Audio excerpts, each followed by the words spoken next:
बिसरी यादें वो भुलाई नहीं जाती। मुअज़्ज़ज़ ख़वातीन व हज़रात, अस्सलाम वालेकुम। आपकी मोहब्बतों और चाहतों के साथ लियाकत नवाज़ मलिक भूली बिसरी यादें लेकर हाजिर खिदमत है। मुअज़्ज़ज़ ख़वातीन व हज़रात, आज हमने अपनी भूली बिसरी यादों का जो प्रोग्राम है उसका फॉर्मेट जो है थोड़ा सा चेंज किया है।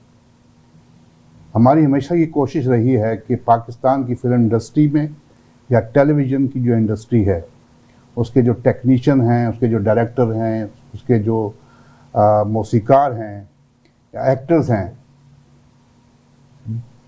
जिनको लोगों ने देखा नहीं हुआ, उनके मुतालिक भी बात करें और लोगों को बताएं कि उन्होंने कहाँ तक पाकिस्तान की फ़िल्म इंडस्ट्री और पाकिस्तान की टेलीविज़न जो है उसके लिए काम किया और उनकी मेहनत का उनको क्या सिला मिला। जैसे हिंदुस्तान में आपने देखा लक्ष्मीकांत प्यारेलाल, दो म्यूजिशियन, दो मौसीकारों की जोड़ी। फिर हमने देखा पाकिस्तान में लाल मोहम्मद इकबाल, सलीम इकबाल, दो भाइयों की जोड़ी, दो दोस्तों की जोड़ी। तो आज हम मौसीकारों की, पाकिस्तान के मौसीकारों की एक जोड़ी, बाप बेटे की जोड़ी, फ़ारूक आबिद साहब, पाकिस्तान के माया नाज मौसीकार। मैं अगर ये कहूँ कि वो बरे सगीर हिंदो पाक के माया नाज मौसीकार हैं तो इसमें मैं गलत नहीं होऊंगा। उनके साथ उनके बेटे शुएब फ़र्रुख आज हमारे मेहमान हैं। इनके साथ बातचीत भी करेंगे और इनके तख्लीक करदा OST ओरिजिनल साउंड ट्रैक्स और जो पाकिस्तान के फ़िल्मी गाने हैं जो उन्होंने रीप्रोड्यूस किए हैं वो भी हम देखेंगे और सुनेंगे। हमारे साथ रहिएगा। बहुत शुक्रिया जी। फ़ारूक आबिद साहब, अस्सलाम वालेकुम। वालेकुम सलाम। शुएब साहब, बहुत खुशी हुई कि आप यहाँ तशरीफ़ लाए। मैं ये कहना चाहता हूँ कि कोई मौसीकार, कोई शख्स जो दुनिया में आता है उसका एक पैशन होता है। हमेशा पाकिस्तान में ये हुआ है कि जी मेरा बच्चा अगर होगा तो मैं कहूँगा कि वो डॉक्टर बने या वो इंजीनियर बने, तो एक प्रोफेशन मैं रख लेता हूँ। तो मैं ये जानना चाहता हूँ फ़ारूक आबिद साहब, क्या आपके ख़ानदान में कोई मौसीकार था या मौसीकी से किसी को रग़बत थी और आप मौसीकी में किस तरह आए? देखिए, मेरा ये मानना है कि कई दफ़ा ख़ानदान के लोग भी होते हैं और वो नहीं बन पाते। कुछ चीज़ें अता होती हैं अल्लाह की तरफ से, ठीक है, वो उसकी जीन्स के अंदर डाल दी जाती हैं, कोई क्रिएटिव एस्पेक्ट उसके अंदर होता है। तो मेरे अंदर भी, मेरे ख़ानदान में तो कोई म्यूज़िक नहीं करते। मेरे ख़ानदान के अंदर डायरेक्टर ज़रूर हैं, ठीक है। मेरे खालू फिल्म डायरेक्टर हैं मुनव्वर रशीद साहब, जिन्होंने नई लैला नए मजनू बनाई, बड़े प्यार का मौसम बनाई, वो सारे मेरे सगे खालू हैं। और क्रिकेटर ज़्यादा है मेरे ख़ानदान के अंदर, ठीक है ना, हारून रशीद वगैरह ये सारे। लेकिन म्यूज़िक मेरे अंदर अल्लाह की तरफ से आया और मुझे लगा कि शायद ये ही इसी के लिए मैं बना हुआ हूँ और इसी तरह से मैंने अपने आप को उसके अंदर पिरोया और इसी तरह से वो लड़ी जो है शोएब के अंदर चली गई इसी तरह से। अभी हम बात करेंगे कि आपने जब स्टार्ट लिया तो किस मौसीकार के साथ आपने काम किया पाकिस्तान की फिल्म इंडस्ट्री। अभी हम इसके मतलब बात करते हैं। पहले हम एक रिदम ऑफ यूनिटी, जी हाँ, ये मैं कहता हूँ कि फ़नून लतीफ़ा जिसको फाइन आर्ट्स का नाम भी दिया जाता है, जिसमें डांस भी है, जिसमें म्यूज़िक भी है, जिसमें स्कल्पचर भी है, ये चीज़ें जो हैं, पेंटिंग, ये भी उसमें आती है फाइन आर्ट्स में। तो फाइन आर्ट्स के जो लोग होते हैं वो मोहब्बत और प्यार बांटते हैं दुनिया में, नफ़रतें उनमें नहीं होती। और आपने जो हिंदुस्तान और पाकिस्तान के गुलकारों के साथ काम किया, आपने मोहब्बतें बांटी, और आपने जो रिदम ऑफ यूनिटी जो एक बनाया, जिसमें पाकिस्तान के तमाम सूबों का कल्चर को यकजा किया, बल्कि एक लड़ी में पिरोया। जी हाँ, तो पहले वो देखते हैं और सुनते हैं, ठीक है, फिर उसके बाद वापस आते हैं और आपसे बातचीत का सिलसिला फिर शुरू करते हैं। बिल्कुल ठीक।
जी फ़ारूक आबद साहब, हाँ जी, रिदम ऑफ यूनिटी तो हमने देखा।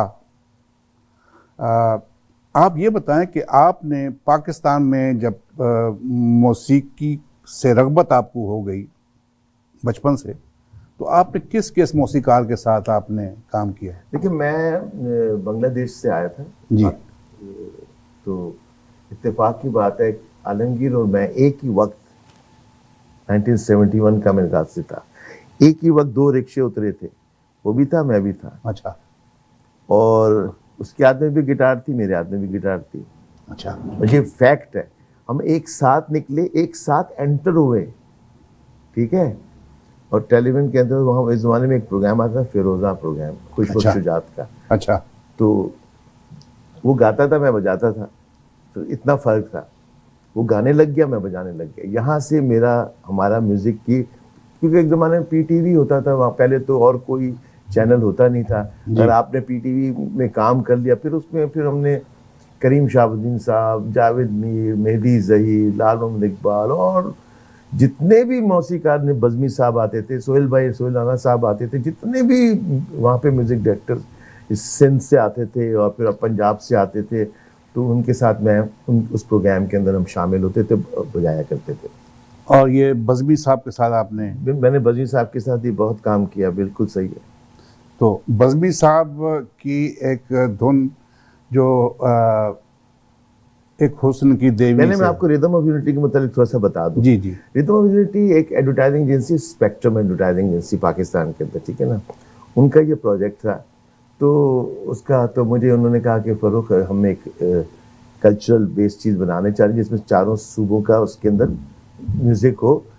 अब मैंने कहा कि आप ऐसा करें, आप यहीं रिकॉर्ड कर लें कराची के अंदर। मैंने कहा नहीं, जब तक इसके अंदर एक जो ब्रीफ दी गई थी मुझे कि अगर ख़ास जब तक इंस्ट्रूमेंट्स इसके अंदर नहीं होंगे तो ये साउंड निकलेगा नहीं, वरना ये आम एक आम सा जो चार सूबों का जो म्यूज़िक है। और लेकिन मैं चार सूबों की ना इंस्पिरेशन ज़रूर लूँगा, लेकिन उसमें मैं अपना उसके अंदर रंग डालूंगा, ठीक है। अच्छा, ठीक है। तो फिर मैं इस तरह से मैंने कहा मैं लाहौर जाता हूँ। लाहौर जाके मैंने ताफ़ बरदरान, मज़हर हुसैन साहब हैं, बाऊ हैं, जितने जो उस वक्त क्रीम ना म्यूजिशियंस थे, उन सबको 30, 40, 45 म्यूजिशियंस को मैंने उनको इकट्ठा किया। बड़े बड़े नाम कौन से थे? मज़हर हुसैन, पोपा साहब जी हैं, जिन्होंने जितनी भी आप 70s के अंदर आप गिटार सुनते हैं, तबला सुनते हैं, ढोलक सुनते हैं, उनकी बजाई हुई है। बाऊ जी हैं, उनके दूसरे भाई हैं। फिर अमजद साहब हैं, वो पूरा रिदम सेक्शन वो देखते हैं। फिर एक अजहर हुसैन साहब हैं जो पूरा ना बेस गिटार ये सारी की सारी चीज़ें करते हैं। फिर जो बाला ढोलक बजाते हैं और ना बल्लू, ये सारे के सारे मैंने मोती चुने। क्योंकि देखिए, आप जब एक हार दुनिया में हार डालते हैं ना, तो हार के पीछे एक वही अभी आपने एक बात कही कि पीछे एक धागा होता है जो उसको लेके चलता है। जब तक वो आपका स्ट्रॉन्ग नहीं है तो ये क्रेडिट जाता है, क्योंकि रबाब उसमें बजी हुई है, अलगोज़ा बजा हुआ है, उसके अंदर बैंजो बजा हुआ है। तो ये ऐसे इंस्ट्रूमेंट्स हैं, जब तक उसको बजाने वाला सही नहीं होगा ना। अब मज़हर हुसैन पोपा साहब है, उन्होंने मतलब हद कर दी हुई है। तकरीबन कितने म्यूजिशियन थे? तकरीबन 35 म्यूजिशियन थे इसके अंदर। और वहाँ पे AM स्टूडियो, अशफाक मलिक साहब का स्टूडियो, वहाँ रिकॉर्डिंग की थी। अच्छा। सोहेल नजमी ने इनकी रिकॉर्डिंग की थी। अच्छा। फिर बाद में इसका डायरेक्शन असदुल हक एक डायरेक्टर है, उन्होंने इसकी डायरेक्शन की थी। फिर इंग्लैंड से कैमरामैन आया था रीमस, जिसने उसको शूट किया था। वाह। यहाँ पर है ना आपका लाहौर फोर्ट पे। जी। अच्छा, अभी हम जिक्र कर रहे थे निसार बज़मी साहब का। जी हाँ।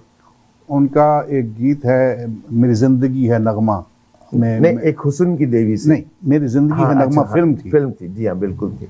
शेमन रिजवी साहब ने लिखा था। बिल्कुल लिखा था। और निसार बज़मी साहब ने उसका म्यूजिक दिया था। एक हुस्न की देवी से मुझे प्यार हुआ था, मेहदी हसन साहब ने गाया। और इस फिल्म में रंगीला साहब का ट्रिपल रोल था। बिल्कुल था। बहुत बड़े आर्टिस्ट थे। बिल्कुल था। और ये गीत जो गज़ल थी, एक हुस्न की देवी से मुझे प्यार, नज़म थी मुझे लगता है, तो इसको आपने रिप्रोड्यूस किया।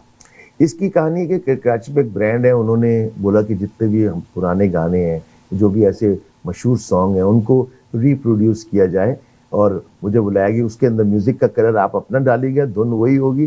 फिर मेरे एक बहुत अच्छे दोस्त हैं नवीद उमर थानवी, जो डायरेक्टर हैं इसके, ठीक है। तो उसको शूट भी हमने फिल्म के स्टाइल से करवाया था, नवीद उमर थानवी ने किया था।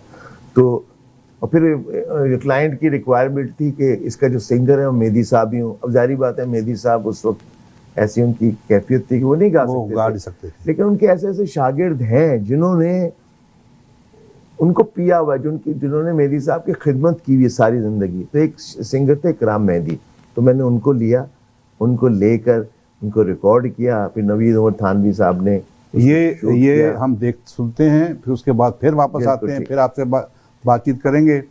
एक हुस्न की देवी से मुझे प्यार हुआ था, आवाज़ है इकराम मेहदी, ये शागिर्द मेहदी साहब के, बहुत ज़बरदस्त। देखिए और सुनिए।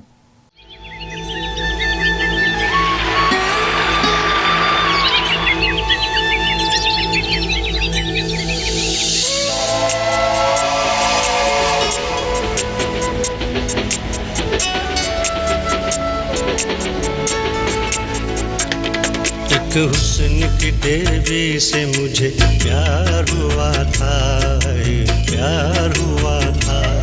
एक हुस्न की देवी से मुझे प्यार हुआ था, प्यार हुआ था। दिल उसकी मोहब्बत में गिरफ्तार हुआ था। एक हुस्न की देवी से मुझे प्यार हुआ था, प्यार हुआ था।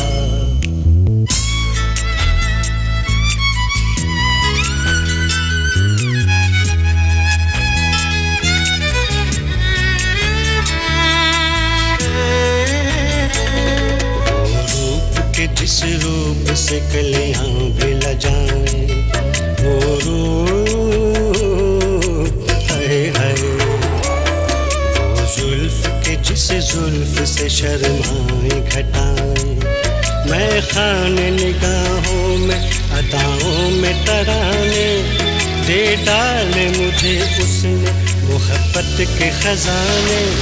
हाँ ऐसी ही एक रात थी, हाँ ऐसी ही एक रात थी, ऐसा ही समा था, ये चांद भी पूरा था, जमाना भी जवा था। एक पेड़ के साए में जब इकरार हुआ था, एक हुस्न की देवी से मुझे प्यार हुआ था, प्यार हुआ था।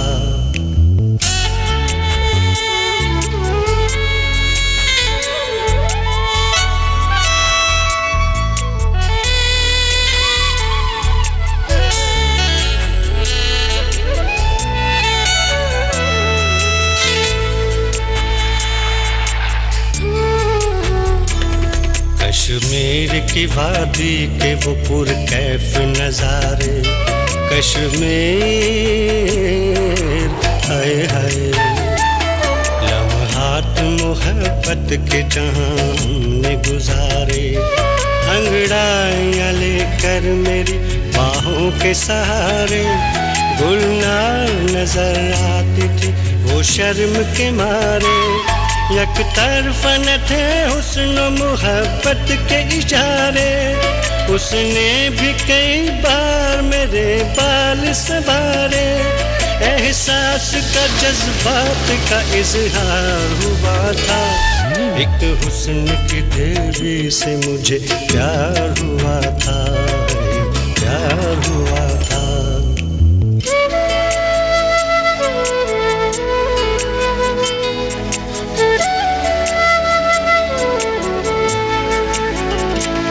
कुछ रोज कटे यूं ही बुरा वक्त जब आया, कुछ रोज हाय हाय, कुछ रोज कटे यूं ही बुरा वक्त जब आया, उस हुस्न की देवी ने भी नजरों को फिराया, गुर्बत ने जमाने की निगाहों से गिराया, आंचल मेरे हाथों से मोहब्बत ने छुड़ाया।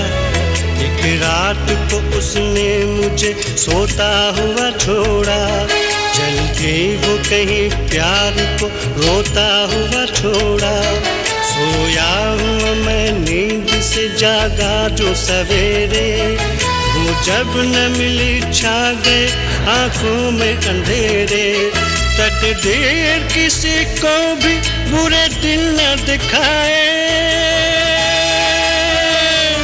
होते हैं बुरे वक्त में अपने भी पराए, क्या प्यार भी दौलत का तलबगार हुआ था। एक हुस्न की देवी से मुझे प्यार हुआ था, प्यार हुआ था। दिल उसकी मोहब्बत में गिरफ्तार हुआ था। एक हुस्न की देवी से मुझे प्यार हुआ था, प्यार हुआ था।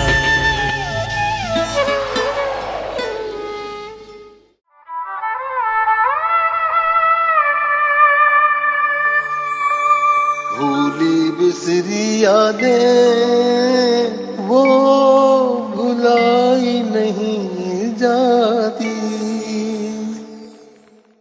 मौजूद ख़वातीन व हज़रात, हमारा प्रोग्राम हर जुमेरात की शाम को 7 बजे हमारे रेडियो स्टेशन साज़ो आवाज़ 770 AM टोरंटो, हमारे टेलीविज़न ई आवाज़ टीवी और हमारी वेबसाइट www.eawaz.com पे देखा और सुना जा सकता है। ज़रूर देखिए और हमें अपनी राय से नवाजिए। अब बारी आती है शुएब साहब की। शुएब साहब, आपने जब अपने वालिद साहब के साथ ही काम शुरू किया, क्या कोई मजबूरी थी क्योंकि बाप ने ऑर्डर कर दिया कि नहीं तुमने ये करना है, या आपका पैशन था कि आप भी यही काम जो आपके वालिद कर रहे हैं आप करना चाहते थे? बेसिकली होता ये था कि हर बच्चे की एक अपनी एक शौक होता है, ठीक है। तो हमारा घर और स्टूडियो बहुत करीब करीब था, ठीक है। तो ये घर था, ये स्टूडियो था। तो मेरे बचपन से यही आदत थी कि लाइक जो स्कूल के बाद फ्री टाइम होता था वो स्टूडियो में। अच्छा अच्छा अच्छा। और जितने आप बच्चों के जिंगल्स होते थे, वॉइस ओवर्स होती थी, तो वो होता था ना कि आ जाओ यार, ये लाइन बोलनी, आके बोलते, तो वो बोलना, तो उससे इंटरेस्ट डेवलप हो गया एक। अच्छा अच्छा अच्छा। और फिर जब इंटरेस्ट डेवलप हो गया तो खेलना मिलना बंद हो गया। अच्छा। और ये कोई जान के नहीं कि इन्होंने कहा कि बंद हो गया, वो मजा आने लग गया कि हाँ यार, कि ऑब्वियसली आपके अंदर जब होता है, सुर आप नहीं सिखा सकते, लय नहीं सिखा सकते, अगर है तो है, नहीं है तो नहीं है। तो वही हुआ, वो फिर वो एंट्री पार्ट था, उसके बाद आज तक हो रहा है। नहीं, वो आपका बड़ा एक मैं समझता हूँ पैशन हो गया, पैशन होता है, बिल्कुल। हाँ, क्योंकि मेहदी हसन साहब के अगर बच्चों को देखा जाए तो मेहदी साहब के बच्चों की तरह, मेहदी साहब की तरह उनके बच्चे नहीं गा सकते। हाँ, ऐसे ही है, क्योंकि उनमें वो इंटरेस्ट नहीं डेवलप हुआ। आप जैसे मुझे बोले कि मैं आपको गिटार सिखा दूं, तो मैं आपको गिटार के टेक्निकल और ग्रामर पार्ट्स तो सिखा दूंगा, लेकिन कैसे बजाना है वो आप ही ने बजाना है। बिल्कुल बिल्कुल। क्योंकि वो चीज ये सिखाई नहीं जा सकती, ये आपके अंदर है तो है। बिल्कुल। आप पेंटिंग का ब्रश का पकड़ने का तरीका सिखा देंगे कि ऐसे, लेकिन क्या बनाना है वो आपने ही बनाना है। जी जी जी जी। तो यही म्यूजिक की सीन है कि मतलब अगर आपके अंदर है तो है, नहीं है तो नहीं है। बिल्कुल बिल्कुल। आप इसको इम्प्रूव कर सकते हो। आप कितने अरसे से अपने वालिद साहब के साथ? It's like more than 15 years, ज्यादा हो गया है। अच्छा। हाँ, बड़ी बात है। फारूक साहब, आपने हिंदुस्तान के एक गुलकार के.एल. सहगल, बिल्कुल सही। के.एल. सहगल 1944 की फिल्म थी, बिल्कुल सही, मेरी बहन। बिल्कुल। उसका एक कातिबे तकदीर, कातिबे तकदीर, उसको रिप्रोड्यूस किया। बिल्कुल किया मैंने। और ये भी इकराम मेहदी साहब ने गाया। बिल्कुल बिल्कुल। इसके अंदर आप सितार सुनिएगा, सितार वहाँ पाकिस्तान में हमारे बहुत अच्छे सितारिस्ट थे, नफीस अहमद। अच्छा।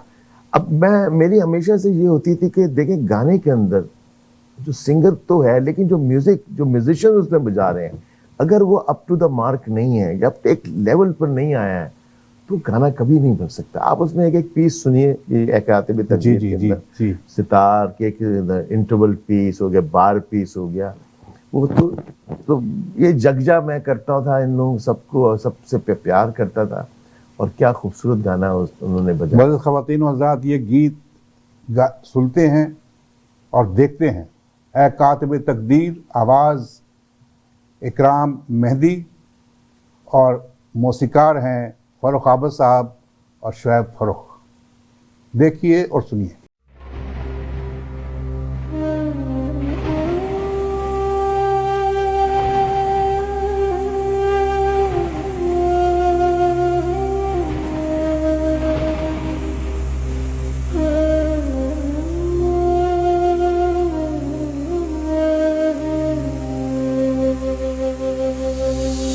ऐ कातिबे तकदीर, मुझे इतना बता दे,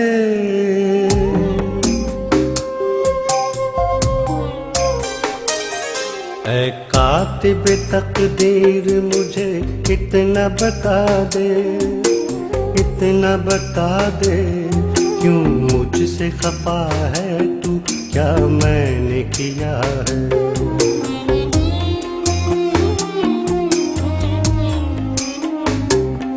औरों को खुशी, मुझको फकत दर्द और रंज व गम, दुनिया को हंसी और मुझे रोना दिया है। क्या मैंने किया है, क्या मैंने किया है, क्यों मुझसे खफा है तू, क्या मैंने किया है।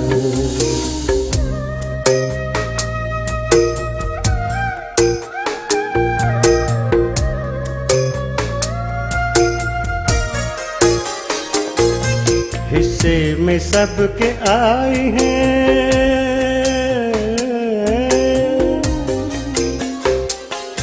हिस्से में सबके आए हैं रंगीन बहारें, बदबख्तियाँ लेकिन मुझे शीशे में उतारे। पीते हैं लोग रोज़ो शब मुसर्रतों की मैं हूँ कि सदा खून जिगर मैंने पिया है। क्या मैंने किया है, क्या मैंने किया है, क्यों मुझसे खफा है तू, क्या मैंने किया है।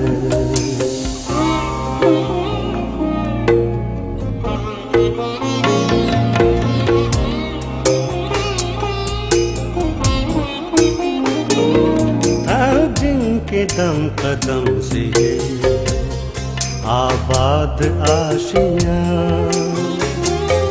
वो चहचहाती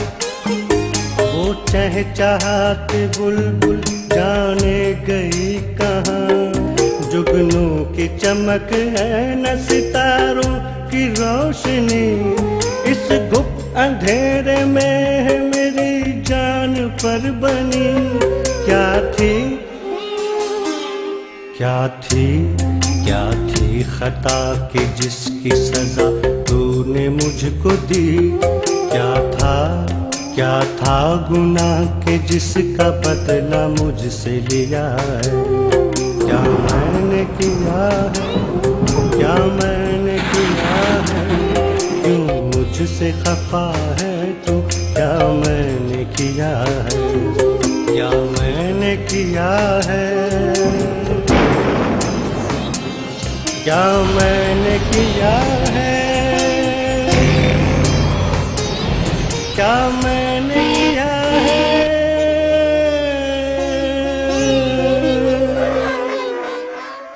मोअज़्ज़ज़ ख़वातीन व हज़रात, ये बताता चलूँ कि ये जो गीत आपने देखा और सुना, कातिब तकदीर, इसको लिखा था मशहूर शायर आरज़ू लखनवी ने।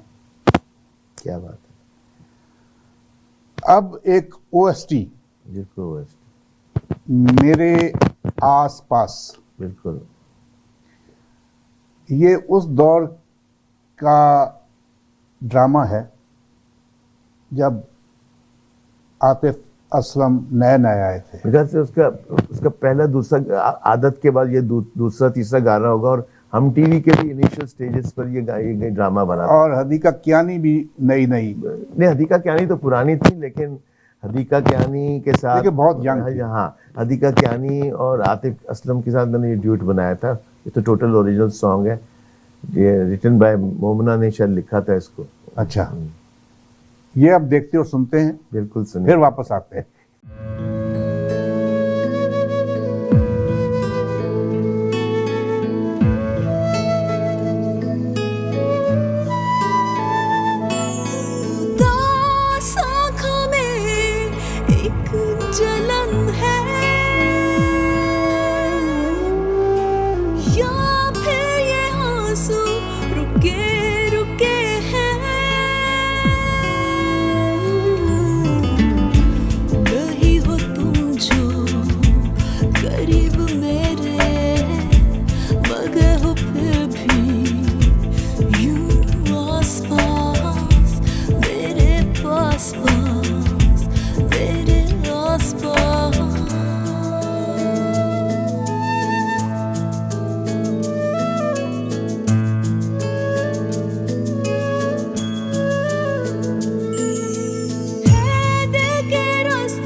चले चाँद के पार, ऐसी दुनिया में कहीं दूर जिसमें ना गम हो ना आंसू हो, ना ही हो कहीं और कुछ हो, मेरा प्यार हो तेरे आसपास, मेरे पास पास, तेरे आसपास, मेरे पास पास।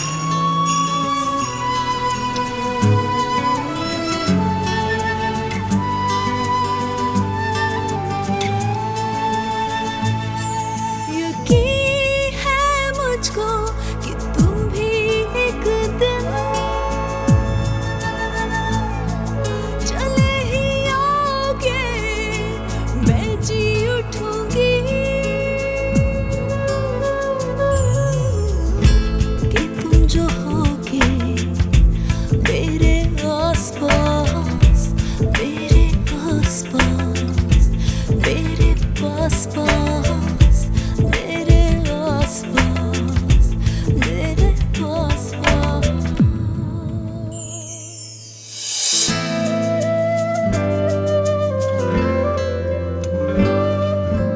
कभी तन्हा जो हुई तुम किसी जीवन के सफर में, मेरी आवाज सुनोगी कहीं मेरी धड़कन में। जिंदगी मुझको कभी तुझसे जुदा भी कर दे, बंद आँखों के दरीचों में तुझे देखूं, तुझे देखूंगा, मेरे साए की तरह तुम तो रहोगी हर पल में,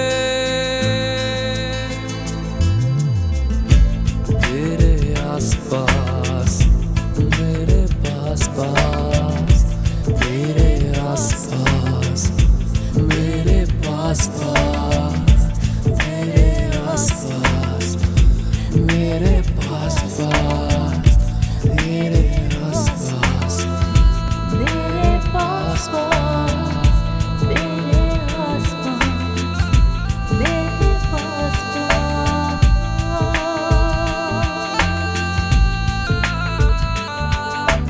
पास पास,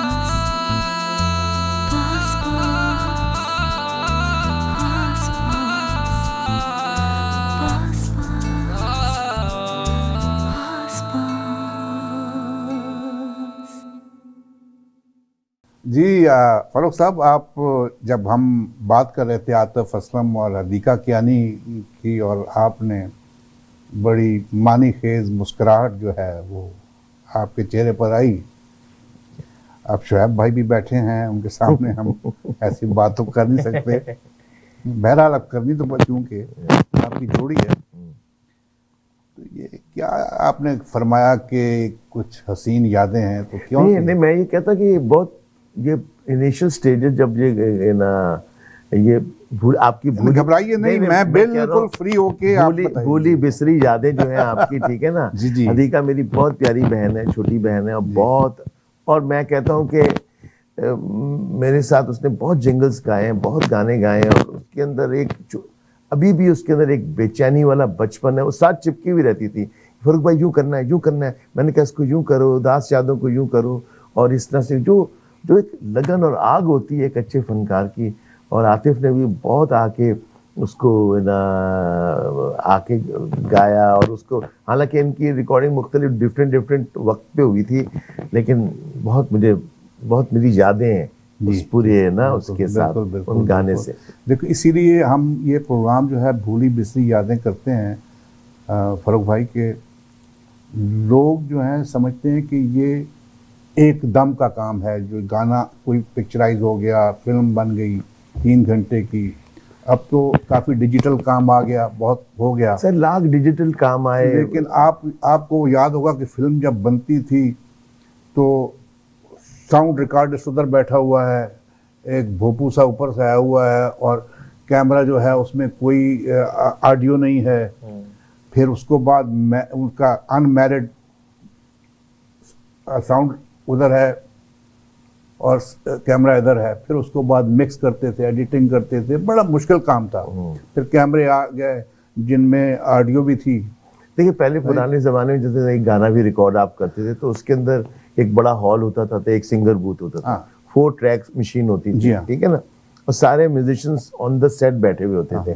रिदम सेक्शन वहाँ बैठा हुआ है, वायलेंस यहाँ बैठे हुए हैं, ब्रास यहाँ बैठी हुई है, तो और सारे जो बजाने वाले वो इतने प्रोफेशनल अंदर गा रहे हैं, मेहदी साहब गा रहे हैं या नूरजान साहिबा गा रही हैं, तो गलती की तो गुंजाइश है ही नहीं वहाँ पर। जी। तो फिर एक गाना बन रहा है तो एक ने गलती की तो दोबारा से पूरी रिकॉर्डिंग। लेकिन आपने जो भी OST बनाए या गाने बनाए, आपने म्यूजिशियंस को इस्तेमाल किया। आप एक कीबोर्ड पे नहीं बैठ गए कि उसमें से बांसुरी निकाल रहे हैं, निकाल रहे हैं। नहीं, क्योंकि हमने मोहम्मद रफ़ी साहब के भी प्रोग्राम देखे, हमने मुकेश साहब की प्रोग्राम देखे यहाँ पे, तो 30-30, 35-35 लोगों का जो ऑर्केस्ट्रा बैठा होता था। तो इसी तरह आपने भी जो काम किया, जिसे आप बता रहे हैं कि जब आपने रिदम ऑफ यूनिटी बनाया तो 30-35 किस्म के जो म्यूजिशियन बैठे हुए थे।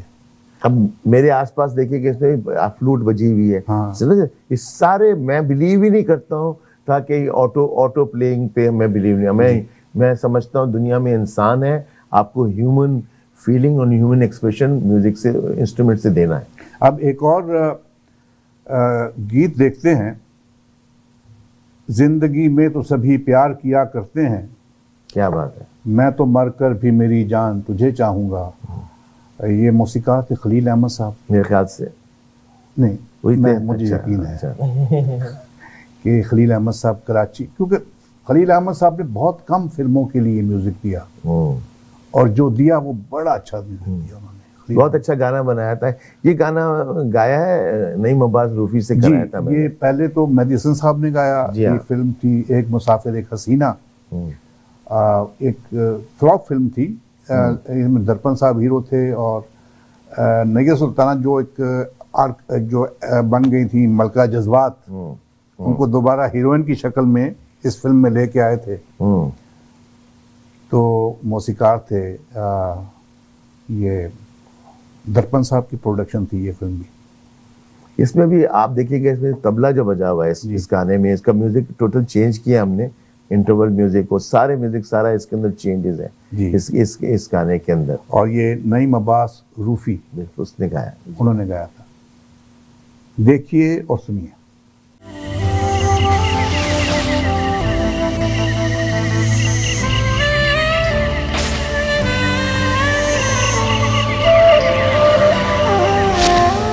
जिंदगी में तो सभी प्यार किया करते हैं, जिंदगी में तो सभी प्यार किया करते हैं, मैं तो मरकर भी मेरी जान तुझे चाहूँगा। जिंदगी में तो सभी प्यार किया करते हैं।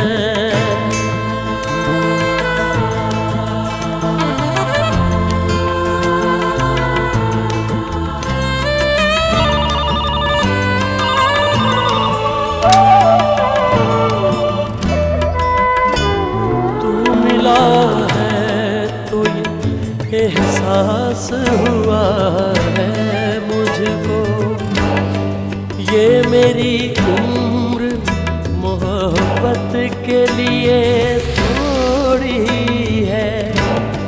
एक जरा सा गम दौड़ा का भी हक है जिस पर, मैंने वो सांस भी तेरे लिए रख छोड़ी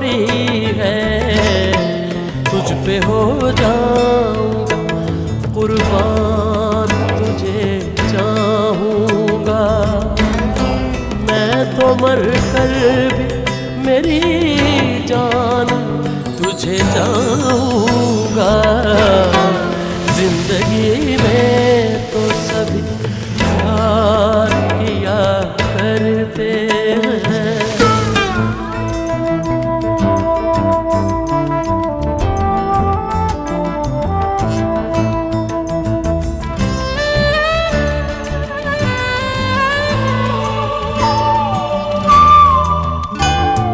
अपने जज्बात में नगमात रचाने के लिए मैंने धड़कन की तरह दिल में बसाया है तुझे। मैं तसव्वुर भी जुदाई का भला कैसे करूं। मैंने किस्मत की लकीरों से चुराया है तुझे। प्यार का बनके निगहबान तुझे चाहूँगा। मैं तो मर कर भी मेरी जान तुझे चाहूँगा। जिंदगी में तो सभी प्यार किया करते हैं। एक आपने माने न दिल, जी हाँ, जो कुणाल गांजावाला ने गाया, बिल्कुल। ये कैसे आपने इस किस्म के आर्टिस्ट, अब जब मैंने कुणाल गांजावाला का नाम नहीं सुना हुआ, तो कैसे आपने उनको ढूंढा और आपने कैसे महसूस किया कि ये जो गीत है ये उन्हीं की आवाज़ में अच्छा लगेगा? उस वक्त एक गाना भीगे होंठ तेरे, एक गाना बड़ा मशहूर हुआ था जो इसने गाया था। अच्छा जी, कुणाल ने। तो ये इसके अंदर एक लस्ट है गाने का, इसका ना एक एक्सप्रेशन देता है जो साउंड मुझे चाहिए थी, तो और जो वर्ड्स के एक्सप्रेशन चाहिए मुझे थे। तो मैंने बोला ये मेरे अंदर ये है कि मैं अगर कोई चीज़ ठान लेता हूँ कि मैंने ये गाना इससे कराना है, तो चाहे कुछ भी हो जाए। मैं बॉम्बे गया, बॉम्बे जाके फिर मैंने ये इसकी रिकॉर्डिंग की, इसको कांटेक्ट किया, बड़े अच्छे लोग हैं, और जाके ये कब का ये है तकरीबन काफ़ी साल हो गए। अच्छा जी हाँ। उसके बाद इनसे कोई गीत नहीं, उसके बाद मैंने इससे जिंगल ऑनलाइन कराता रहा। मैं काफ़ी काम में सब इन टच है इसके साथ, सबके साथ। लेकिन ये जो गीत है आपने, ये मैंने OST मैंने हिंदुस्तान में जाके, हिंदुस्तान बॉम्बे जाके मैंने इसको रिकॉर्ड किया था। अच्छा। तो मज़ीद ख़वातीन व हज़रात, ये देखते हैं माने न दिल, आवाज़ कुणाल गांजावाला। फिर वापस आते हैं और फिर शुएब फर्रुख के साथ कुछ बातचीत करते हैं।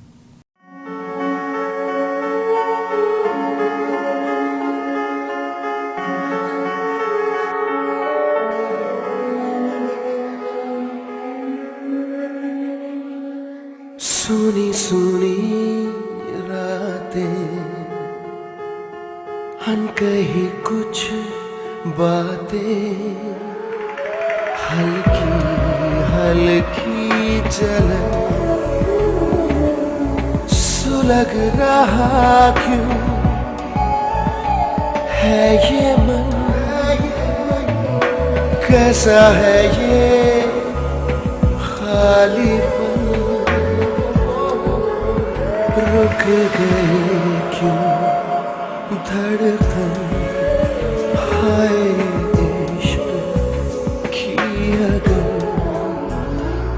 नम सी रहने लगी हर पल आगे, सब जाने है ये दिल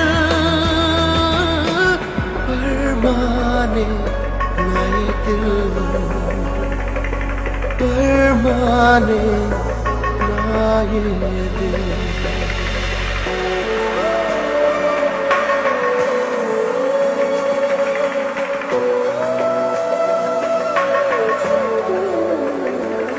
क्या वो प्यार था या दीवानगी, एक शोर था या थी जिंदगी,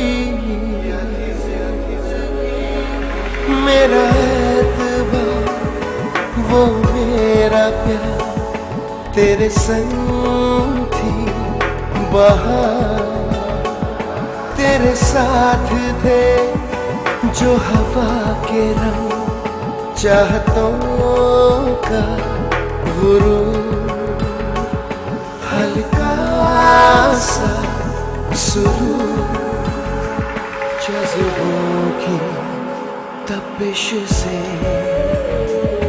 झुकी पलकें,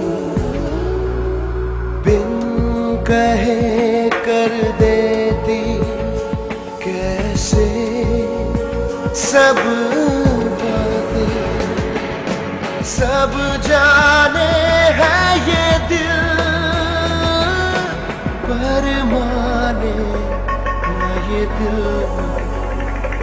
पर माने ना ये दिल।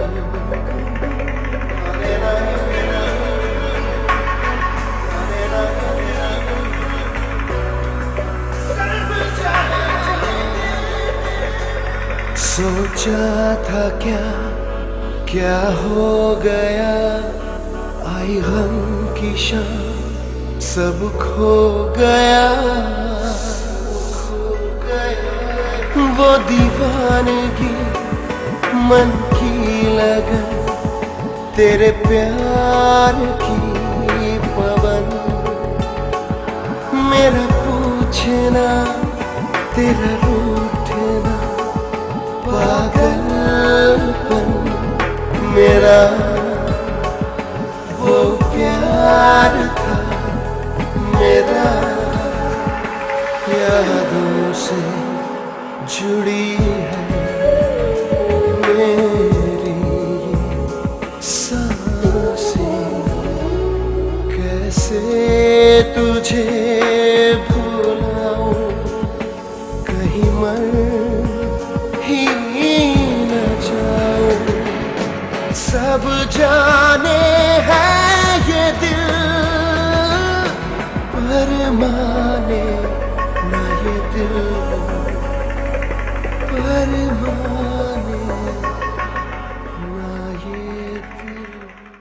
जी शुएब साहब, तो आप भी बॉम्बे गए फिर अपने फरूख साहब के साथ? जी जी, मैं भी गया था। अच्छा अच्छा अच्छा अच्छा। तो आप ऐसा प्रोजेक्ट जो करना चाह रहे हैं यहाँ पे कनाडा में, तो उसके मतलब कुछ बताएं हमें। कनाडा में तो बड़ा मज़ा आ रहा है क्योंकि ये एक आई बिलीव मल्टीकल्चरल सिटी है, और क्योंकि यहाँ पे जो सबसे अच्छी बात ये है कि like you can connect every culture. जी जी। तो हम लोग अभी एक प्रोजेक्ट करना चाह रहे हैं लाइक जिसमें like it will be a show जिसके अंदर सारे कल्चर्स को मिक्स करके, साउथ एशियन आप कह लें, तमिल कह लें, आप श्रीलंकन कह लें, बांग्लादेशी कह लें, तो उसके साथ एक बेसिकली एक म्यूजिकल शो डिजाइन करेंगे एंड आप लोग बहुत जल्दी देखेंगे, और उसमें हर कलर आपको नजर आएगा। मैं भी गाता हूँ ना, तो बिल्कुल आपको भी लेंगे, बिल्कुल हमें तो जरूरत है, बिल्कुल हमें तो सिंगर्स और आपकी तो जरूरत है, और आपकी आवाज तो मुझे पसंद भी है। हाँ जी, नहीं मैं इंशाल्लाह ताला कोशिश करूँ। देखें, हीरो तो मैं बन नहीं सका, अब दौर आ गया, अब वेब सीरीज का दौर है, अब आप बन जाएंगे। फिर सैयद नूर ने मुझसे वादा किया हुआ है, हाँ। वो इनके सामने वादा किया है कि वो मुझे फिल्म में काम देगा। ठीक है, वो तो आ नहीं सका। ठीक है तो अब मैं सर उस किस्म का वादा मत कीजिए। नहीं, पक्का वादा, पक्का वादा। अब अभी आप अगर पाकिस्तान में होते हैं तो आप हर ड्रामे में होते अच्छा इस वक्त। अच्छा ठीक है, जाता हूँ मैं फिर उधर। बहरहाल अब हम एक गीत गजल देखते हो सुनते हैं। ये गजल अहमद फराज साहब की गजल, पहली दफा फिल्म में अहमद फराज की गजल आई थी, फिल्म साइका, बिल्कुल शमी मारा प्रोडक्शन की फिल्म थी। लईक अहमद इसके डायरेक्टर थे। जी हाँ। फिर आपने टेलीविजन के लिए मैंने ये गाना बनाया था, एक सितम और मेरी जान अभी जान बाकी है, शफकत अमानत से कराया। शफकत अमानत अली खान साहब ने गाया। ओरिजिनली ये मेहदी हसन साहब का, बिल्कुल, और ये मौसीकी भी निसार बज़मी साहब। बिल्कुल थी। उसको मैंने रीअरेंज किया। जी, आपने रीअरेंज किया। देखें, ओरिजिनली तो उन्होंने, लेकिन जब आपने उसको रीअरेंज किया मैंने तो नए इंस्ट्रूमेंट्स के साथ। नए इंस्ट्रूमेंट, यस बिल्कुल सही। ये सारी मेहनत जो है पहले, ये मैं निसार बज़मी क्या साहब बात, की ये मानता हूँ। क्रेडिट उनको जाता है बिल्कुल। ये उनका बुनियाद तो नहीं रखी हुई थी, हमने जी तो हाँ। सिर्फ इसको तराशा थोड़ा सा। ये एक नई जो हमारी जनरेशन है उसको दिखाने के लिए, क्योंकि वो पुराने जो होते थे म्यूजिशियंस, वो इतनी पावरफुल चीज़ें नहीं होती थी। नहीं, पुराने देखिए, नए दौर में हर चीज पुराने से लिंक है। जी जी। एक बात बताऊं मैं, कोई चीज नई चीज की लिंकअप ही पुराने से है। हाँ हाँ। बेस पुराने हैं, अगर वो नहीं है आपके पास तो नया बिल्कुल फजूल है।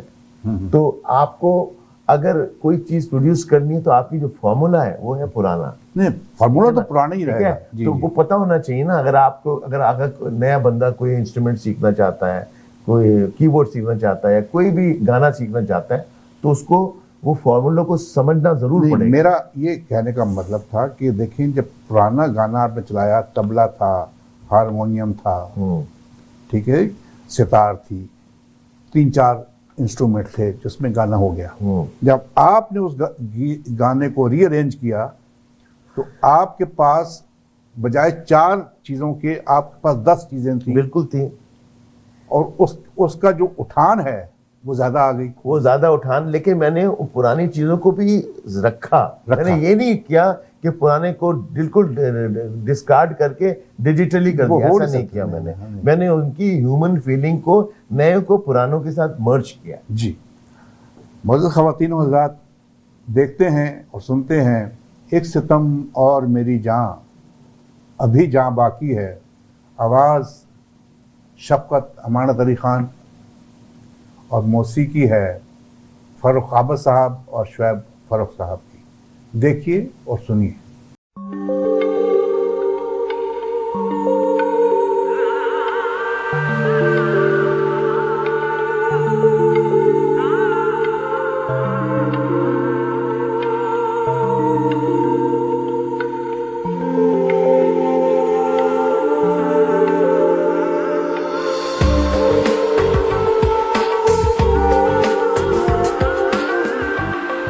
एक सितम और मेरे जान, अभी जान बाकी है। दिल में अब तक तेरी उल्फत का निशान बाकी है। एक सितम और मेरे जान, अभी जान बाकी है।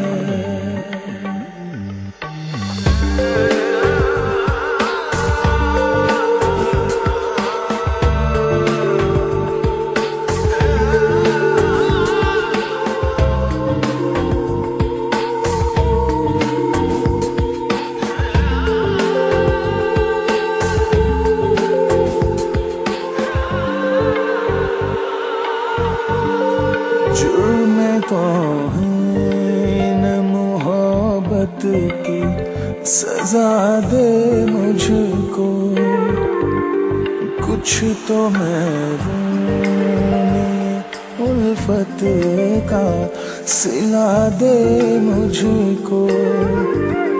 जिस्म से रूह का रिश्ता नहीं टूटा है अभी, हाथ से सब्र का दामन नहीं छूटा है अभी।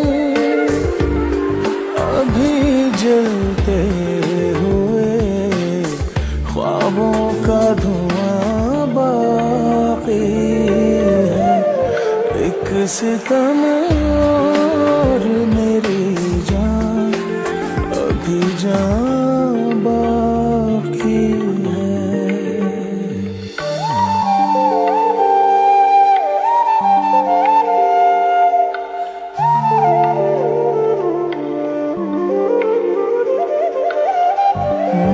अपनी नफरत से मेरे प्यार का दामन भर दे, दिले गुस्ताख को महरूम मोहब्बत कर दे।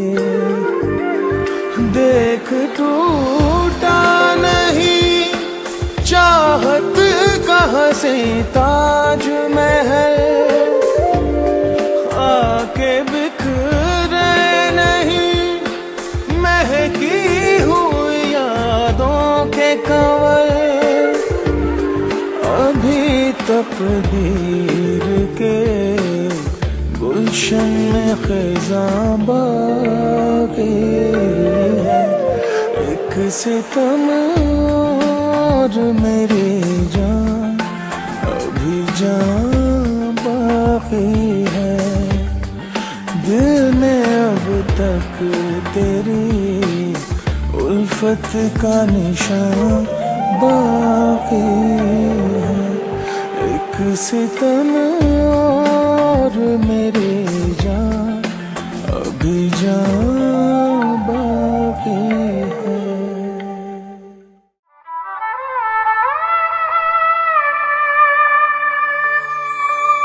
भूली बिसरी यादें वो भुलाई नहीं जाती।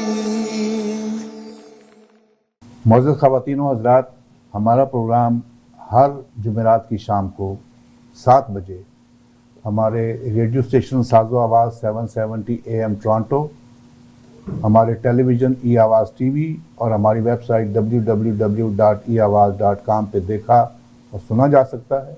ज़रूर देखिए और हमें अपनी राय से नवाजिए और हमें ज़रूर अपने कमेंट्स ज़रूर, अगर तनकीद करनी है वो भी कीजिए, क्योंकि तनकीद करेंगे तो हम अपनी इस्लाह की कोशिश करेंगे। और अगर आपको पसंद आया प्रोग्राम तो हमारा हौसला ज़रूर बढ़ाइएगा। बहुत शुक्रिया। एक ड्रामा था वसल वसल वसल वसल वसल उसमें आपने OST जो था वो जिला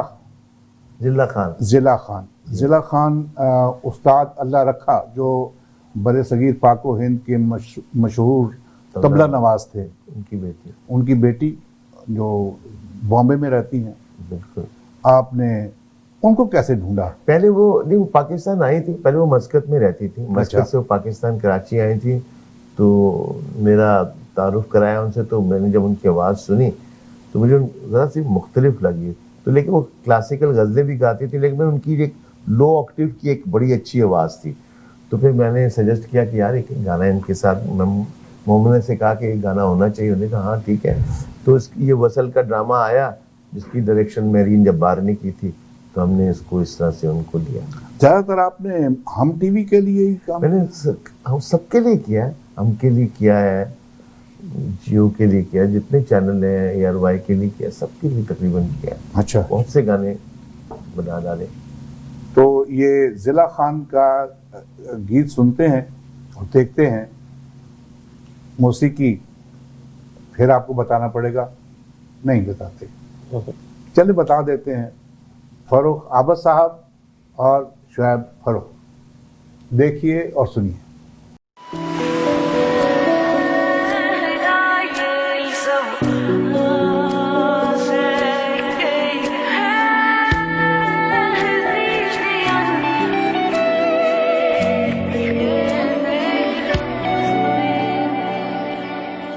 महसूस करके देखते, दिल में उतर के देखते, तुम साथ जी के देखते, तुम साथ मर के देखते। ना ये जीत है ना ये हार है, ये कैसा वस्ले यार है, ये कैसा वस्ले यार है। वस्ले यार अज़ियत है, वस्ले यार नदामत है।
वस्ले यार है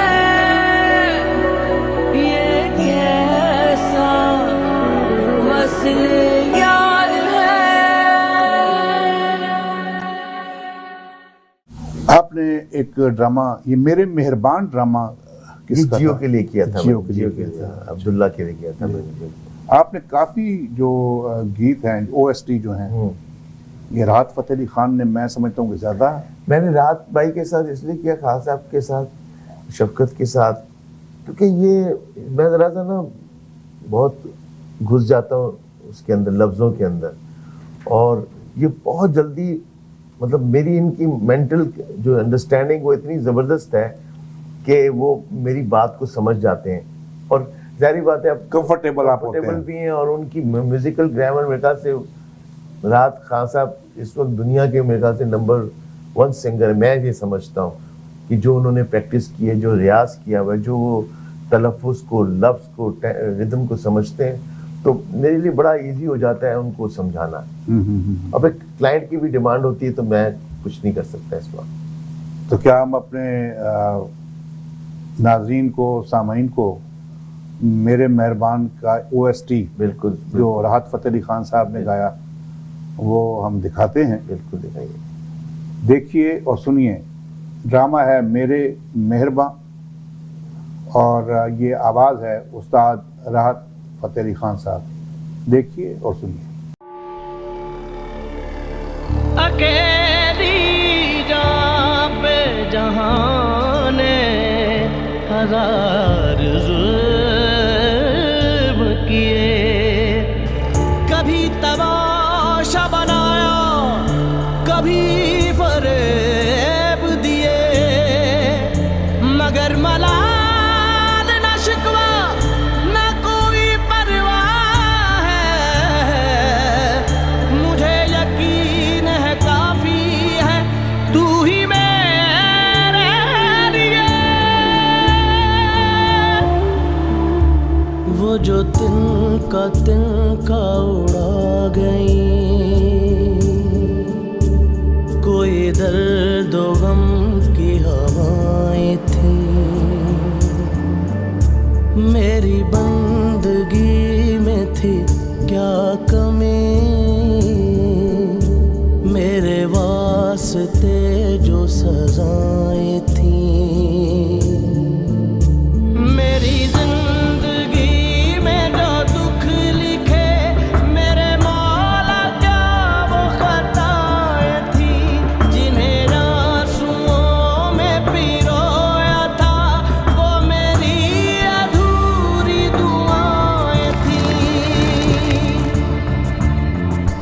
ना मेरी ज़मीन, ना मेरा आसमां, तू अपने करम का दिखा दे निशान, मेरे मेहरबान, मेरे मेहरबान,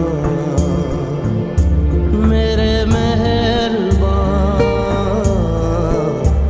मेरे मेहरबान। जितनी भी जवान लड़कियां अपनी माँ बाप की दहलीज पे बैठी बैठी बूढ़ी हो रही है, अल्लाह उन सब के नसीब खोल दे। ऐसा ना हो कि अच्छे रिश्तों की आस में कहीं आंखें ही खतरा जाए। नहीं जल रहे थे दिए जहां, वहां मैंने आंखें जलाई हैं, जहां धूप तेज थी दूर तक, वहां मैंने पलकें बिछाई हैं, मगर अपनी सारी ये चाहते मुझे रास ही नहीं आई है, मेरे अपनों की वो रफ़ाकतें जो पराई थी वो पराई औरत अगर साबित कदम साथ चलने वाली है, तभी मोहब्बत की कहानी बनती है। है। तू आसरा, तू मेरा राज़दार, तू अपने करम का दिखा दे निशान,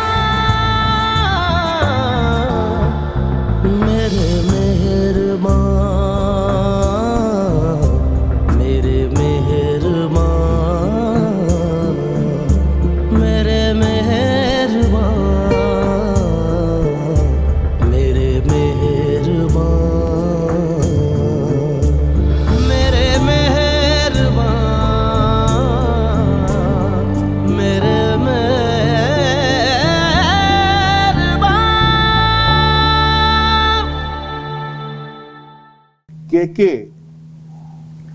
इनका पूरा नाम क्या था? मेरे ख्याल से कृष्ण कुमार इनका नाम अच्छा। था। तो ये भी बॉम्बे कभी तो दुनिया में नहीं रहे। क्या हुआ था इनको? बस जब वक्त पूरा हो जाता है अल्लाह ताला उसको, ही वाज वेरी यंग। अच्छा। और आई थिंक सो बहुत जबरदस्त सिंगर, बहुत कमाल सिंगर है। अच्छा। तो मेरा था उनके साथ भी कुछ काम करने का। अच्छा। तो मैंने उनके साथ भी एक गाना किया था बॉम्बे में जाके। बॉम्बे में जाके। ये उसी वक्त मैं जब जाता था तो 4-5-6 गाने कर लिया करता था एक सेक्शन के अंदर। अच्छा। तो इस तरह से मैंने के साथ नहीं, घोस्ट ड्रामा था। घोस्ट एक ड्रामा है जो इंग्लैंड में बना था, हम टीवी का था। नहीं, ये मैं जरा थोड़ा सा कंफ्यूज हो रहा हूँ कि आप बॉम्बे में गए हैं जी, 4-5 गाने आपने तैयार कर लिए। बिल्कुल। अब ये कैसे मालूम होगा कि ये जो 4-5 गाने आप पहले आप टेलीविजन वालों से बातचीत करके जाते थे कि भाई मैं जा रहा हूँ? पूरा पता होता था ना, जैसे 5-6 गाने हम टीवी के गाने वो मैंने करने सारे, ठीक है ना। तो उसकी कंपोजिशन सारी बना ली मैंने। नहीं, आप ड्रामों का एक थीम है ना, ये तो वो सब डिस्कस हो गया होता है ना पहले। वही मैं तो क्योंकि हम अपने नाज़रीन और सामाइन को ये बताना चाहते हैं ना। हाँ जी, कि जनाब ये जब जाते हैं तो ये पूरा जो ड्रामा है उसको पूरे थीम उसकी देख के सुन के कि हाँ भाई इस मौजू पे ये ड्रामा बनेगा। ये सिंगर तो बहुत देर बाद आता है। पहले तो इनिशियली हमारी ना चैनल के साथ डिस्कशन होती है, लफ्ज़ों पे, वर्ड्स पे पूरी तैयारी करते हैं, वर्ड्स बनते हैं, तर्ज बनती है, एक क्लिक ट्रैक बनता है, फिर जाके उनसे कांटेक्ट किया जाता है, फिर जाके है ना वहाँ स्टूडियो बुक होता है, फिर जाके रिकॉर्डिंग होती है। ऐसा हाँ, ये देखा नाज़रीन सामीन, ये इजी काम नहीं है। नहीं, ये इजी काम नहीं। पहले ये 4-5 जो है प्रोग्राम लेके जाते हैं, प्रोजेक्ट्स, इनके जहन में एक चीज़ रहती है और फिर ये जाके जैसे वही वाली बात है, घर पहले पेपर पे बनेगा तो फिर आर्किटेक्ट बना देगा, उसके बाद जो ये तो नहीं कॉन्ट्रैक्टर जुलने या जाते हैं। ऑब्वियसली जब बनता है तो पहले एक रफ मेलोडी एक क्लिक सिंगर गाता है ना, तो ऑब्वियसली प्रोड्यूसर, डायरेक्टर, क्योंकि लिरिक राइटर्स भी आजकल 2 किस्म के तरह से गाना लिखते हैं। के साहब जो है इस दुनिया में नहीं है। उनका ड्रामा था घोस्ट, उसका OST के साहब ने गाया था, कृष्ण कुमार जैसे बता रहे हैं, फारूक आबद साहब। तो देखते और सुनते हैं, उसके बाद वापस आते हैं।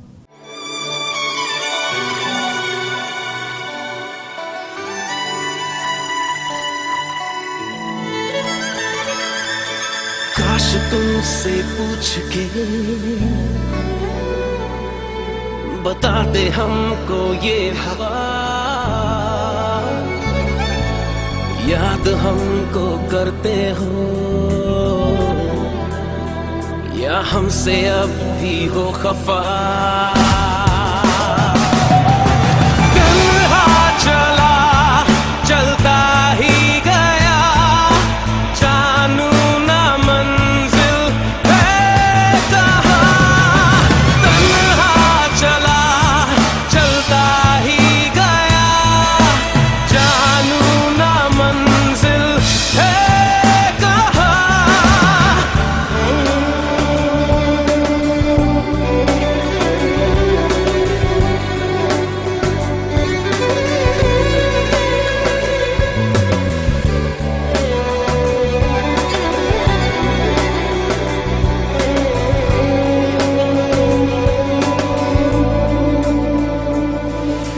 आज भी पास मेरे आती हो, आज भी छू के गुजर जाती हो। साया हो, शराब हो, एक हंसी सा ख्वाब हो, टूट कर बिखर गया, जाने तू कहाँ गया। तन्हा चला चलता ही गया, जानू ना मंजिल है कहाँ। तन्हा चला चलता ही गया, जानू ना मंजिल है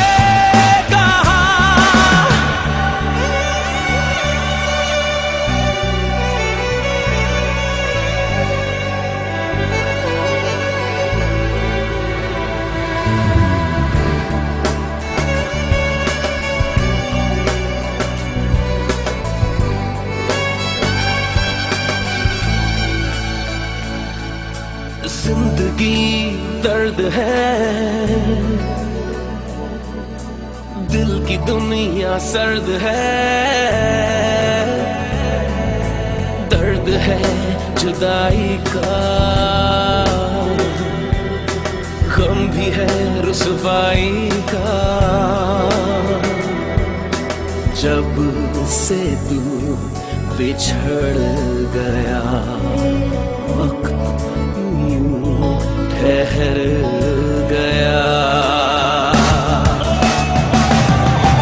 तन्हा चला चलता ही गया, जानू ना मंजिल है कहाँ।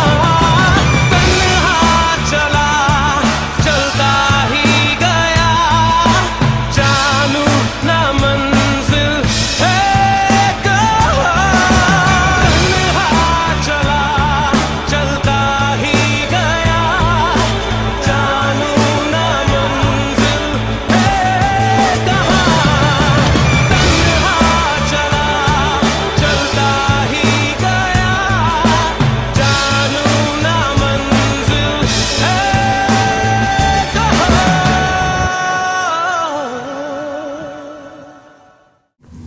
फिल्म अरमान बनी, वहीद मुराद साहब की फिल्म, परवेज मलिक साहब डायरेक्टर, प्रोड्यूसर साहब। सोहेल राणा साहब। उसके म्यूजिक डायरेक्टर। सोहेल राणा साहब ने तो मैं समझता हूँ कि वहीद मुराद साहब के साथ ही काम शुरू क्या किया। बात है, वाह बड़े अच्छे म्यूजिक डायरेक्टर। क्या बात है। देखिए, जैसे हमने जिक्र किया कि चाहे खलील अहमद साहब का गीत था या निसार बज़मी साहब का, ओरिजिनली काम उन्हीं का है। बिल्कुल उन्हीं का ऐसे ही बात है। बिल्कुल कभी कभी ये होता है कि वक्त के साथ कोई चीज़ को ज़रा से नई तरह से पेश करना ज़रूरी होता है, जो वक्त की डिमांड होती है। तो उस सिलसिले में ये चीज़ों को, ताकि नए लोगों को, नई जनरेशन को जो उस वक्त में पैदा नहीं हुए, उनको पता लग जाए कि अच्छा ये भी कोई चीज़ थी। नहीं, लेकिन ये है कि कम से कम उनको पता होना, मतलब है, जैसे आपने ये जो जियो के लिए जी हाँ, ये किया था, अकेले न जाना। जी हाँ, जी हाँ। मैंने जियो के लिए उन्होंने पुरानी फिल्मों को रीवैम्प किया था। हाँ, तो पुरानी फिल्मों को तो ये मतलब दोबारा से बनाई। हाँ, ये कोई मतलब ये नहीं कि ये क्या कहते हैं उसको, कोई चरबासाजी नहीं है। नहीं। समझे ना, ये तो आप उनको भी कह रहे हैं कि ये उन्हीं का है, उन्हीं का है। मेरा और उनकी परमिशन से जियो ने किया होगा ना। ऑब्वियसली उन्होंने किया, ऑब्वियसली उन्होंने उनसे कांटेक्ट किया, उनसे जी बात हाँ, किया। ऐसे तो मैं तो बहुत उसमें छोटा सा एक वो हूँ, हाँ। लेकिन करने वाले तो वो लोग हैं। हाँ, पहले हाँ, परमिशन बिल्कुल, उनकी है, वो बिल्कुल। लेते हैं, वो करते हैं। बिल्कुल। मेरे पास तो बहुत आखिरी स्टेज पर आता है, बिल्कुल। इसमें आदिल मुराद भी शामिल है, जो भी लोग शामिल जी हाँ, बिल्कुल। और ये मैंने आपका देखा था, ऑडियो मैंने सुनी थी। जी हाँ। तो आज हम वीडियो जो है, वीडियो तो वो पुरानी फिल्म की होगी, जो अरमान फिल्म की, जी हाँ। लेकिन जो गीत है उसको अकेले न जाना, ये अकेले न जाना जो गीत है, ये माला बेगम ने भी गाया और अहमद रशीद साहब ने भी गाया। तो आज जो हम गीत आपको दिखाने और सुनाने लगे हैं, उसमें आपको वहीद मुराद साहब भी नज़र आएंगे। ज़ेबा साहिबा, अल्लाह ताला उनको सेहत दे, वो आजकल साहिब फराश हैं और अल्लाह ताला उनको सेहत दे। ज़ेबा साहिबा भी नज़र आ रही हैं और वहीद मुराद साहब, और आवाज़ है उस्ताद राहत फ़तेह अली खान साहब। देखिए और सुनिए।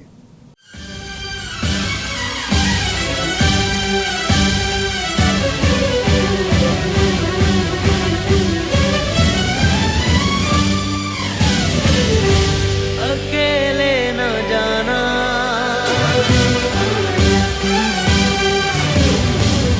अकेले न जाना, हमें छोड़कर तुम, तुम्हारे बिना हम भला क्या जिएंगे, अकेले न जाना।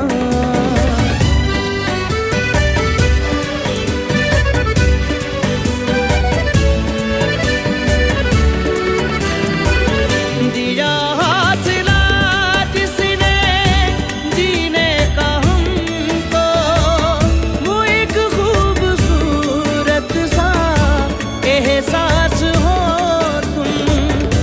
मिटता नहीं दिल से तुम वो यकीन हो, हमेशा जो रहती है वो आस हो तुम। ये सोचा है हमने कि अब जिंदगी भर तुम्हारी मोहब्बत को सजदे करेंगे, अकेले न जाना।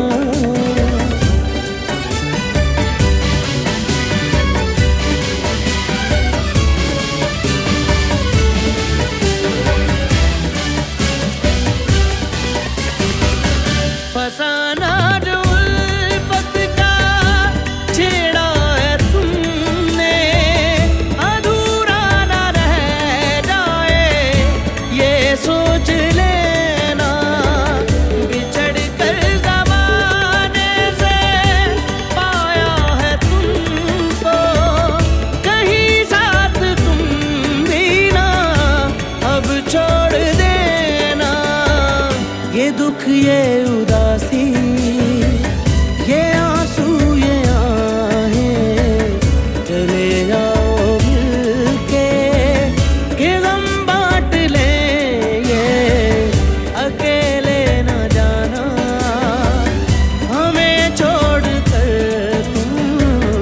तुम्हारे बिना हम भला क्या जिएंगे, अकेले न जाना, अकेले न जाना, अकेले न जाना।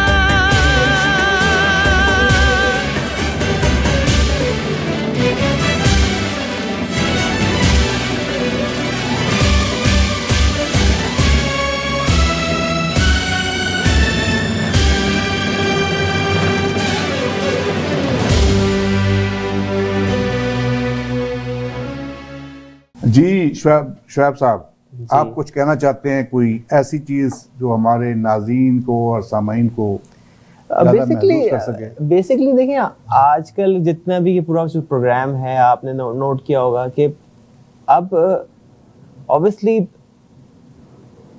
पुराने साउंड के साथ और नई चीज के साथ टेक्नोलॉजी इन्वॉल्व हो गई है। जी, ठीक है, बिल्कुल, तो आई बिलीव अब आपके पास बहुत सारे ऑप्शंस हैं कि जिसमें अब आप समटाइम्स अब आपको बोलना है कि अभी हम एक प्रोजेक्ट कर रहे हैं जिसके स्ट्रिंग सेक्शन हम लोग इस्तांबुल में रिकॉर्ड कर रहे हैं, और मजे की बात है हम लोग यहाँ पे अपने स्टूडियो में बैठ के वो प्रीव्यू कर रहे हैं। जी बिल्कुल। पहले होता था कि हमें बॉम्बे जाना है रिकॉर्डिंग करने, अब हम गाना बनाते हैं, अपनी आवाज में अप्रूव कराते हैं क्लाइंट से, क्लाइंट कहता है यार ये आप किससे गाना चाहते हैं, मैंने यार ये फलाना सिंगर इंडिया में गाना चाहता है, तो हम उसको स्काइप पे लाते हैं और अब हम वर्चुअली देख रहे हैं उसको। बिल्कुल। आफ्टर कोविड जो टेक्नोलॉजी इन्वॉल्व हुई है, और अब आप अगर मेरे साथ कभी स्टूडियो बैठेंगे, आप नाउ हम लोग म्यूजिक एक्सरे वेव्स की तरह देख रहे होते हैं, हम लोग उसको डिटेल में जा सकते हैं। आप बोलते हैं यार ये लाइन चेंज करनी है, इस लाइन को उस वाली लाइन से निकाल। तो पुराने दौर में ये चीजें पॉसिबल नहीं थी, क्योंकि अब आपके पास 2 ट्रैक्स हैं और सबों ने लाइव बजाना है, सबों ने एक ही साथ बजाना है और सबों ने प्रो बजाना है, no mistake. Now we have too much of options, like आप बोलते हैं यार ये चीज रिपेयर कर लो, ये चीज इवन आफ्टर रिकॉर्डिंग। बिल्कुल। आप समझ रहे हैं कि आप बोलते हैं यार ये हो गया, अब प्रिंट होने जा रहा है, तो आप एंड में बोलते हैं यार इस लाइन को हम ऐसे कर लें। तो आई बिलीव अब म्यूजिक एक टेक्नोलॉजी के साथ लिंक हो गया है। बिल्कुल बिल्कुल बिल्कुल। और उसी बंदे के लिए है जिसको ग्रामर आती है। जी जी बिल्कुल बिल्कुल बिल्कुल बिल्कुल। तो चाहे ऑडियो हो चाहे वीडियो हो, अब आप you can like visualize anything and you can produce and you can print। I believe बहुत अच्छा हो गया है। बिल्कुल बिल्कुल बिल्कुल बिल्कुल। बहुत सारे लोग इसको मिसयूज भी करते हैं कि यार जी इसको गाना नहीं आता। I believe वो वाली बात नहीं है, लेकिन आपको अब ये समझना है कि you have to live with the technology, क्योंकि अब नया दौर है। बिल्कुल बिल्कुल बिल्कुल। तो I believe ये बहुत अच्छा है हमारे लिए, और डे बाय डे नई चीजें आ रही हैं। We have to learn, we have to improve ourself, और वही काम में बेहतरी आती है। अब एक और बड़ी चीज दुनिया में हुई, मिसाल के तौर पर कोई ऐसी आवाज जो दुनिया में अब नहीं है, वो इंसान नहीं है, आपने वही आवाज ले ली और उसी के अंदर वो नई स्क्रिप्ट उसी की वही आवाज बोलेगा, तो आपको वो वो फील आ जाएगी कि यार ये आवाज़ 1950s के अंदर एक वॉइस ओवर आर्टिस्ट था, यार ये था, मुझे इसकी आवाज़ चाहिए। तो आपने आवाज़ का वो सैंपल लेके आपने नए अल्फाज वही आवाज़ में डाल दिए। That's called AI technology. क्या बात है। अब मैं अपने नाज़रीन और सामीन को ये बताना चाहता हूँ कि जैसे यूनुस हमदम साहब हमारे मेहमान की हैसियत से आए थे हमारे प्रोग्राम में, लेकिन वो हमारी टीम का एक लाजमी हिस्सा बन गए।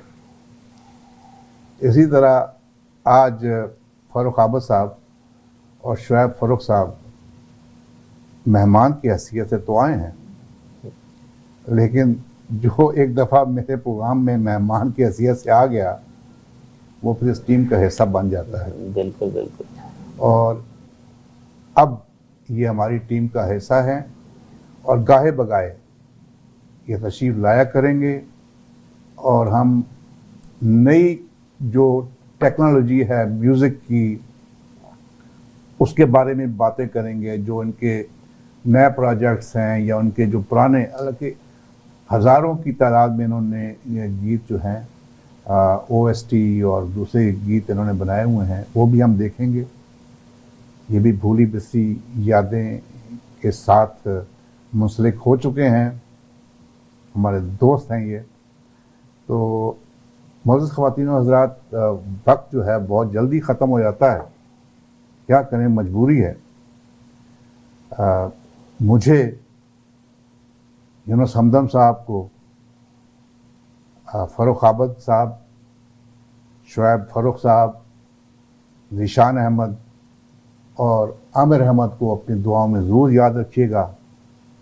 अल्लाह ताला आप सब का हामी और नासिर। आपको बताता चलूँ कि आखिरी जो हम पेश करने लगे हैं ये कनाडा का नेशनल एंथम, और ये चूँकि कनाडा एक मल्टी कल्चरल कंट्री है, एथनिक कम्युनिटीज़ यहाँ पे रहती हैं, और ये जो एंथम इन्होंने प्रोड्यूस किया है फ़ारूक आबद साहब ने और शुएब फ़ारूक साहब ने, इसमें हर कम्युनिटी का रंग नज़र आएगा आपको। और इतना ज़बरदस्त इन्होंने नेशनल एंथम जो है इसको रिकॉर्ड किया है कि मैंने जब इसको देखा है तो मैं आशश कर उठा, और आप भी यही महसूस करेंगे। ये एंथम ज़रूर देखिएगा। कनाडा हमारा मुल्क है, खूबसूरत मुल्क है, और इसमें हम सब मिलजुल के रहते हैं।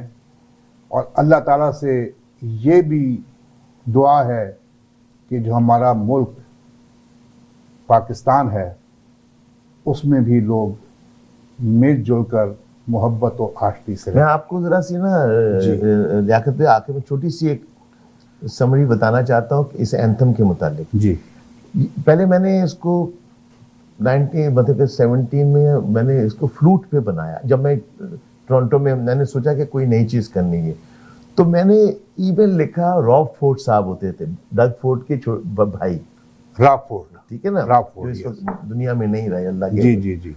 तो मैंने उनको ईमेल किया कि मैंने आई मेड अ एंथम। वो मेयर थे टोरंटो, ठीक है। जी जी। तो मैं चाहता हूँ कि you just listen to it. तो उन्होंने मुझे अपने सिटी हॉल में बुलाया, तो वहाँ पर मैंने ये प्ले किया उनको। जब उन्होंने प्ले किया तो वो सोच भी नहीं सकते थे कि ऐसा ज़बरदस्त इसने एंथम बनाया कनाडा का। तो उससे पूरी कैबिनेट को बुला लिया। कैबिनेट को बुलाने के बाद बोला, come guys listen to this guy what Farooq has done.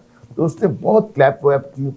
इत्तेफाक से वो कहने लगा, from today I am going to play in all my campaign, से जो भी कैंपेन होगी इसमें ये शुरू इसी से करूँगा मैं।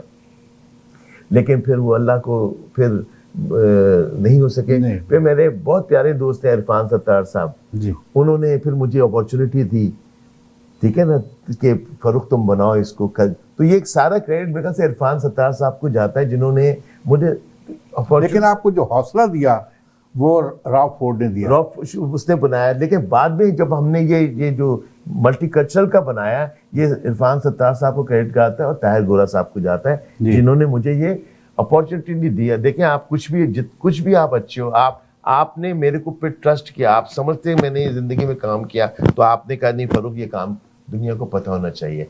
तो आपको जिस आदमी का क्रेडिट है उसको क्रेडिट ये मिलना आपको चाहिए। पता है हीरे में और पत्थर में फर्क क्या है, बस इतनी सी कहानी है। तो मैं शुक्रिया अदा करना चाहता हूँ आपका भी, एंड में आपने बुलाया हमें, और इरफान सत्तार साहब का और ताहिर बुरा साहब का, जिन्होंने मुझे अपॉर्चुनिटी दी। ये बहुत बड़ी बात होती है कि आप कोई आपके फन को ट्रस्ट करे और उसको तस्लीम करे। और आपका भी बहुत शुक्रिया। अब क्योंकि आप को मैं ये तो नहीं कहता बहुत शुक्रिया आप तशरीफ लाए, क्योंकि मैंने कह दिया कि आप तो हमारी टीम का मेंबर। बिल्कुल मैं मेंबर हूँ आपका। अभी मैंने जो आपके साथ डिस्कस किया, इसी बात में बता दें कि जो अब हम लोग एक म्यूजिकल शो शुरू करेंगे जिसमें इंशाल्लाह टू कंपेयर, वो पूरा जैसे ड्राइंग रूम बेस्ड चीज होगी। जी हाँ, जी हाँ। ठीक है ना, और वो बैठ के बहुत ही प्रो लेवल पर जाके उसको हम इंशाल्लाह जब हमने ह्यूस्टन से, डैलस से, नॉर्थ अमेरिका से, कैलगरी से, सारे हमारे नॉर्थ अमेरिकन सिंगर्स को बुलाएंगे और उनका हर कल्चर का, चाइनीज हो गया, सिंगापुरियन हो गया, आपका लेवल करें ना जमैकन्स हो गए, they are very great singers. बिल्कुल, ठीक है ना, तो उसको हम बैठकर जो है नो ना, आप ये जब नेशनल एंथम जो हमारे नाज़रीन और सामीन देखेंगे और सुनेंगे, उसमें पता चल जाएगा